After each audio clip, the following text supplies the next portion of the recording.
దేని చేత పురుషుడు ఉత్తముడు అనిపించుకుంటాడు, చాలా మంచివాడు అని అనిపించుకోవాలంటే 10 మందిలో నువ్వు వేరుగా కనపడాలి అంటే, నువ్వు ఒక గౌరవాన్ని పొందాలి అని నిజంగా నీకు లోపల ఒక ఆశ ఉంటే, ఒక కోరిక ఉంటే 2 పనులు చెయ్యి. ఆ 2 పనులు అభ్యాసం చేయడం మొదలు పెడితే ఖచ్చితంగా నువ్వు మిగిలిన వాళ్ళకన్నా కూడా పురుషులందు పుణ్యపురుషులు వేరయా అన్నట్టుగా, పురుషులు అంటే నా ఉద్దేశం మగవాళ్ళు అని కాదు, అందరూ జీవులు అని, నువ్వు మిగిలిన వాళ్ళకన్నా భిన్నంగా గుర్తింపబడి గౌరవానికి పాత్రుడవుతావు. ఏ 2 గుణములు ఉండాలి? పురుషుండు 2 తెరగుల ధరనుత్తముడు అనగబరగు. 2 కారణముల చేత ఉత్తముడు అని పిలుస్తారు.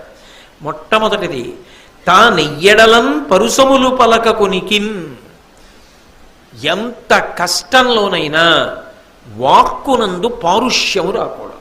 అంటే నిందావాక్యములు పలకడం, చాలా అసభ్యకరమైనటువంటి మాట నోటి వెంట రావడం, ఇటువంటి మాటలు నోటి వెంట రాకుండా నిగ్రహించుకొని నిలబడగలగాలి. ఆవేశంతో మాట్లాడు, పౌరుషంతో మాట్లాడు, ఆగ్రహంతో మాట్లాడు, మాట మాత్రం భ్రంశం కాకూడదు, నియతి తప్పకూడదు. అసలు మాట పారుష్యము లేకుండా, మాట యందు దోషము లేకుండా నిలబడగలిగితే అంతకన్నా ఉత్తమ ప్రజ్ఞ ఇంకొకటి లేదు. అందుకే మీరు లోకంలో చూడండి, అంగీకరించేవి కొన్ని ఉంటాయి, అంగీకరించనివి కొన్ని ఉంటాయి. భారత రాజ్యాంగం కూడా వ్యక్తి అభిప్రాయాన్ని వ్యక్తం చేసే హక్కుని ప్రాథమిక హక్కుగా ఇచ్చింది కదా. అందరూ అన్నీ అంగీకరించలేకపోవచ్చు. అందుకే ఇప్పటికీ కూడా ఆయన అలా ఉండగలడా అన్నది చూడడం కోసమే పెద్ద పెద్ద పదవులలో, అధికార పదవులలో కూర్చోబెట్టేటప్పుడు పూర్వం మీకు తేలిగ్గా అర్థం కావాలంటే నేను ఇంగ్లీష్ మాట వాడాలి, గ్రూప్ డిస్కషన్ అని పెడుతూ ఉండేవారు. గ్రూప్ డిస్కషన్లో అందరూ విషయాన్ని సమర్థిస్తూ మాట్లాడరు, కొంతమంది వ్యతిరేకంగా మాట్లాడతారు. వ్యతిరేకంగా మాట్లాడుతున్నప్పుడు కూడా బాగా వినాలి, బాగా విని దాన్ని బాగా తెలుసుకుని అందులో ఏదైనా అంగీకారయోగ్యమైన విషయం ఉందనుకోండి దాన్ని అంగీకరించాలి. అందులో అంగీకరించవలసిన విషయం లేదనుకోండి సమర్థవంతంగా ఆవేశపడిపోయి ఊగిపోకుండా ఇది నా అభిప్రాయం, ఇందుచేత ఇది ఇలా ఉంటే బాగుంటుంది అని చెప్పగలగాలి అంతే. దానికి ఇంకొకలా తిట్టడం ఎందుకండి? తిట్టక్కర్లేదు. అది అందుకోగలిగిన ప్రజ్ఞ ఇంకొకరికి లేదనుకోండి వాడి కర్మ అంతే. కానీ నువ్వు మాత్రం విభేదించేటప్పుడు పారుష్యము వాక్కునందు రాకూడదు. అందుకే వాక్కుకి జల్పం అనొక లక్షణం ఉంటుంది, పిడివాదన అని ఒకటి ఉంటుంది. దాంట్లో ఏంటంటే వాడు అవతలవాడి మాట ఒప్పుకోవడానికి సిద్ధంగా ఉండడం, తను అనుకున్నది అవతలవాడు ఒప్పుకోవాలని వస్తాడు. అప్పుడు ప్రమాదం, వాడి జోలికి వెళ్ళకూడదు. ఎందుకంటే వాడు అసలు మీ మాట వినడానికి సిద్ధంగా లేడు. ఎవరితో మాట్లాడాలంటే మీ మాట కూడా విని ఆయన వ్యక్తం చేసిన అభిప్రాయం ఇది, ఈ అభిప్రాయం అన్ని వేళలా అంగీకారయోగ్యం కాదు కదా అని తన అభిప్రాయం కూడా చెప్పడానికి అభ్యంతరం ఏముంది? దానికి ఏం అభ్యంతరం ఉండదు. నువ్వు ఇలా చెప్పడానికి వీలు లేదన్నారు అనుకోండి, అప్పుడే ప్రమాదం. అది పిడివాదన, మూర్ఖత్వం, అది చాలా ప్రమాదహేతువు. అలా ఉండకూడదు మనిషి. నేను మీకు ఎందుకు చెప్తున్నానంటే ఈ మాట బాగా పట్టుకోవడానికి మీకు ఒక ఉదాహరణ చూపిస్తా. మీకు చాలా ఉదాహరణలే కనపడుతుంటాయి అనుకోండి, నేను చూపించే ఉదాహరణ ఒకటి చూపిస్తాను. శంకర భగవత్పాదులు అద్వైత సిద్ధాంతాన్ని ప్రచారం చేస్తున్నటువంటి రోజుల్లో అనేక సిద్ధాంతాల వాళ్ళతో వాదించారు. వాదించడం అంటే పిడివాదన చేసేవారు కాదు శంకర భగవత్పాదులు. ఎందులో ఏ మంచి గుణం ఉండనివ్వండి స్వీకరించేవారు. ఒకప్పుడు అమరసింహుడు, ఆయన జైనుడు, ఆయనతో వాదించడానికి వెళ్ళారు. అమరసింహుడికి భయమేసింది. శంకరాచార్యులు వారు వస్తున్నారు, ఆయనతో మనం వాదించలేమని ఆయన ఏం చేశాడంటే ఆయన వ్రాసిన పుస్తకాలన్నీ అక్కడ పెట్టి తగలబెట్టేశాడు. తగలబెట్టేస్తే శంకరాచార్యులు వారు వెళ్ళారు. ఆయన నిజంగా శంకరాచార్యులు వారి చేతిలో ఓడిపోయాడు కూడా వాదనలో. ఈయన వెళ్ళి శంకరాచార్యులు వారు ఏం చేశారంటే గబగబా పుస్తకాలకు అంటుకున్న మంట ఆర్పి అందులోంచి పుస్తకాన్ని బయటికి తీశారు.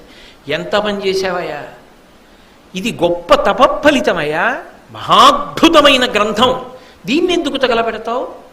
ఇది ఎవరు కాదంటారు దీన్ని, ఇది చాలా గొప్ప గ్రంథం, దీన్ని పాడు చేయకు అని ఆ పుస్తకాన్ని అలా రక్షించిన వారు శంకరాచార్యులు వారు. ఆ పుస్తకం పేరేమిటో తెలుసా? అమరకోశం. అమరకోశం చాలామంది ఏమనుకుంటారంటే సంస్కృత భాషకి నిఘంటువు, అందుకని అమరకోశం అని పేరు వచ్చింది అనుకుంటారు. కాదు, అమరసింహుని చేత రచింపబడింది కాబట్టి దానికి అమరకోశం అని పేరు. కాలిపోతుంటే శంకరాచార్యులు వారు రక్షించారు. మనిషికి ఉండవలసిన ఉత్తమమైన గుణం ఏమిటంటే ఎదుటివారు ఏదైనా చెప్తున్నప్పుడు బాగా సావధానంగా వినాలి. నువ్వు ఒక విషయాన్ని అందులో అంగీకరించలేవనుకో, ఏం తప్పులేదు. అయ్యా, నాకు ఇందులో ఈ విషయం అంగీకారయోగ్యంగా కనపట్టలేదండి, ఇందువల్ల ఇది అంగీకరించలేకపోతున్నాను, సౌమ్య ధోరణిలో మాట్లాడు. కాదండి, నేను ఇందుకు ఈ అభిప్రాయం చెప్పాను, అందువల్ల ఈ అభిప్రాయం ఇలా వ్యక్తం చేయబడింది, నేను చెప్పిన దాని వెనక ఇదిగో ఈ శాస్త్రీయమైన కారణం ఉంది అన్నాడు అనుకోండి, షహబాష్. అలాగే లేదు, అవతల వారి చెప్పిన దాంట్లో మంచి మాట ఉందనుకోండి, నువ్వు తీసుకోవాలి. ఓ, మీకు ఇలా అనిపించిందా, అయితే అది అలా అనుకోకండి, నేను ఇక్కడ వరకే నేను చెప్పింది అని చెప్పగలగాలి. అది ఎప్పుడు? అసలు హృదయమునందు ఒకరి అభిప్రాయం ఒకరు తెలుసుకోవాలన్న జిజ్ఞాస, మంచితనం ఉంటే సాధ్యం. లేకపోతే ఏమవుతుందో తెలుసా, ఎక్కడో ఏదో నచ్చదు. ఇప్పుడు సమాజం అంటే మనుష్యులండి, మనుష్యుల యొక్క కూడిక. ఇల్లు, భార్య ఉంటుందా, ఆవిడేదో చెప్పింది, నీకు అంగీకారయోగ్యం కాదు, చెప్పు మెల్లగా. కాదే, ఎందుకు వద్దంటున్నానో తెలుసా, అది అలా చేస్తే ఈ ఇబ్బంది కలుగుతుంది కదా, అందుకని వద్దంటున్నాను, అందుకని అది వద్దులే, ఇలా చేద్దాం. ఏమండి, నేను ఇలా చెప్పాను కాబట్టి ఇలా చేస్తేనే మంచిది, ఎందుకో తెలుసా, మీరు అనుకున్నట్టు చేస్తే ఈ ఇబ్బంది వస్తుంది అని ఆవిడ అందనుకోండి, మంచి మాట అనుకోండి, శాబాష్, బాగా ఆలోచించేవే, నిజమే, అలాగే చేద్దాం అనగలగాలి. అవతల వాళ్ళు చెప్పినది మంచి మాట అయితే అంగీకరించగలగాలి, మంచి మాట కాకపోతే అది మంచి మాట ఎందుకు కాదో చెప్పగలగాలి. లేకపోతే ఏమవుతుంది సార్, పిడివాదన అలవాటైతే ఆయన ముందు ఎవరు కూర్చోడానికి ఇష్టపడరు. ఎక్కువ తెలివితేటలు ఉండడమే కాదు, ఇది చాలా చాలా అవసరం. అందుకే పెద్ద పెద్ద అధికార పదవుల్లో కూర్చోపెట్టే ముందు గ్రూప్ డిస్కషన్ ఒక భాగం చేసేవారు పూర్వం. కారణం ఏమంటే ఈ అభిప్రాయమును వ్యక్తం చేయడం, అభిప్రాయమును వినడం విషయంలో ఆ సమతౌల్యమును పాటించగలడా, అది లేకపోతే వాక్ పారుష్యం వస్తుంది. ఇక యుక్తాయుక్త విచక్షణ ఉండదు. ఆయన కోటి తప్పు అనిపించింది, ఇంకా అవతలవాణ్ణి ఎంత మాటైనా అనేస్తాడు. అది తప్పు కదా, అది దోషం కదా. దానివల్ల ఆయన ఒక్కడు కాదు, ఆయనని నమ్మిన వాళ్ళు ఎంతమంది బాధపడతారు. అప్పుడు ఆ పాపం నీ ఖాతాలోకి వచ్చిందా రాలేదా? ఎందుకు ఆ తొందరపాటు, ఎందుకు అలా ప్రవర్తించడం? అలా ఉండకూడదు. బాగా ఆలోచించి సత్వగుణంతో ప్రవర్తించగలగ. అంతేకాని దేనికైనా సరే వాక్పారుష్యము మంచిది కాదు. ప్రతిదానికి నిందావాక్యం పలకడం, చటుక్కుని నీకేం తెలుసు, నువ్వు ఎంతటి వాడివి, నాకు చెప్పగలిగిన వాడివా, ఈ మాటలు అనకుండా ఏమో ఎవరైనా చెప్పగలిగిన వారు ఉండొచ్చు. మీరు రామాయణం చూడండి, రాముడు ఎప్పుడైనా ఏదైనా చేసే ముందు అందరి మాటలు వింటాడు.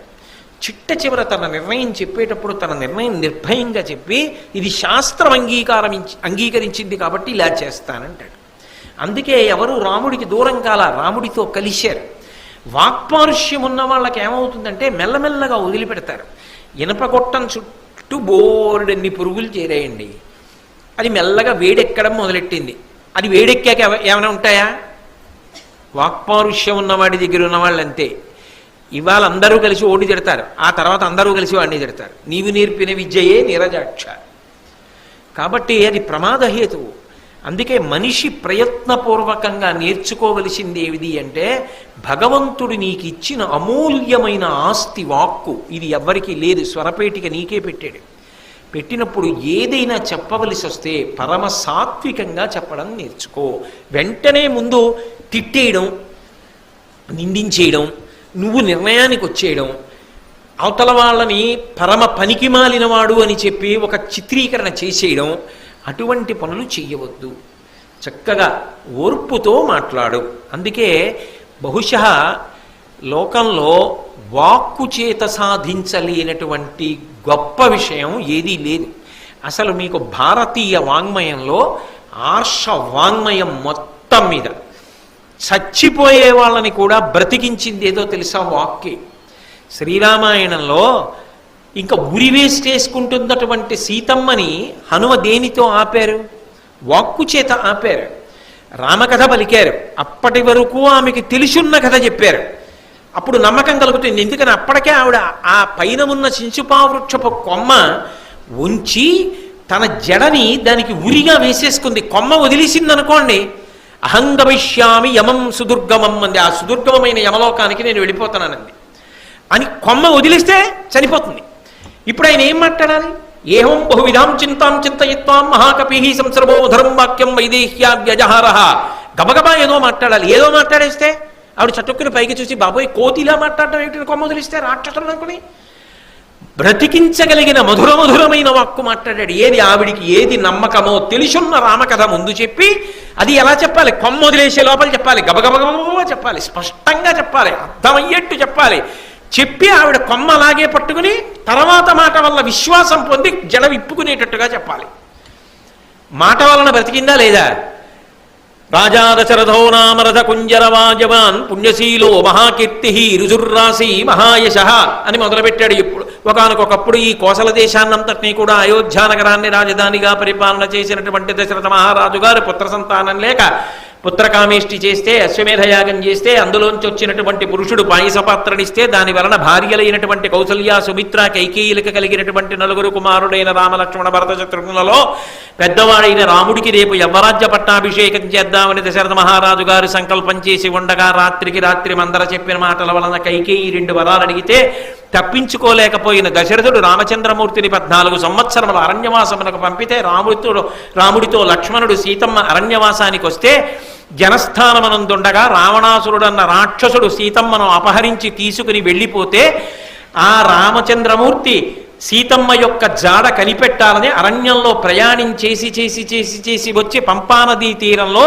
ఆ ఋష్యమూకం దగ్గర సుగ్రీవుడితో సంధి చేసుకుని వాలిని ఒక్క బాణంతో సంహరిస్తే సుగ్రీవుడు అన్ని దిక్కులకి సీతమ్మని అన్వేషించమని వానరులను పంపిస్తే దక్షిణ దిక్కునకు అంగదుడి నాయకత్వంలో వచ్చినటువంటి వానర సమూహములలో ఒకడనైన నేను నిన్న రాత్రి 100 యోజనముల సముద్రాన్ని దాటి ఈవలి వడ్డికొచ్చి తెల్లవారుదామున అశోక వృక్షం మీద కూర్చుని ఈ కిందన సీతమ్మ ఎలా ఉంటుందని రామచంద్రమూర్తి చెప్పారో యథారూపాం యథావర్ణాం యథా లక్ష్మీం చరిష్ఠితాం అస్రౌషం రాఘవస్యాం సేయమాసాదితామయ, అటువంటి సీతమ్మని చూసి ధన్యుడనైనాను అని ఆగిపోయారు.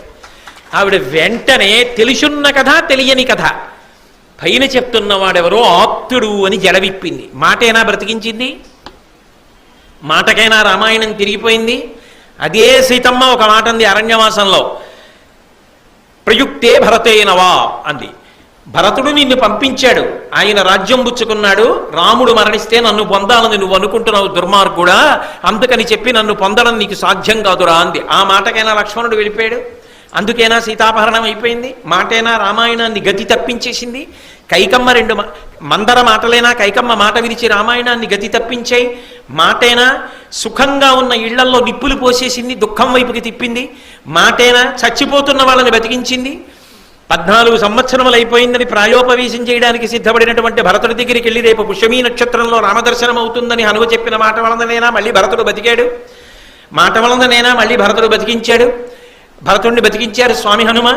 కాబట్టి మాట ఎంత శక్తివంతమో అంత గొప్పది కాబట్టే అన్ని నియమములు పెట్టారు. సత్యం బ్రూయాత్ ప్రియం బ్రూయాత్ న బ్రూయాత్ సత్యమ ప్రియం ప్రియంచనానృతం బ్రూయాత్. సత్యం బ్రూయాత్, మాట మాట్లాడేటప్పుడు సత్యము మాత్రమే మాట్లాడు. ప్రియం బ్రూయాత్, సత్యం మాట్లాడుతున్నాను కదా అని అప్రియంగా మాట్లాడకు, ప్రియంగా మాట్లాడు. నోటి వెంట పారుష్యం లేకుండా, నోటి వెంట తిట్లు రాకూడదు, అభిప్రాయ వ్యక్తము చెయ్యాలంతే.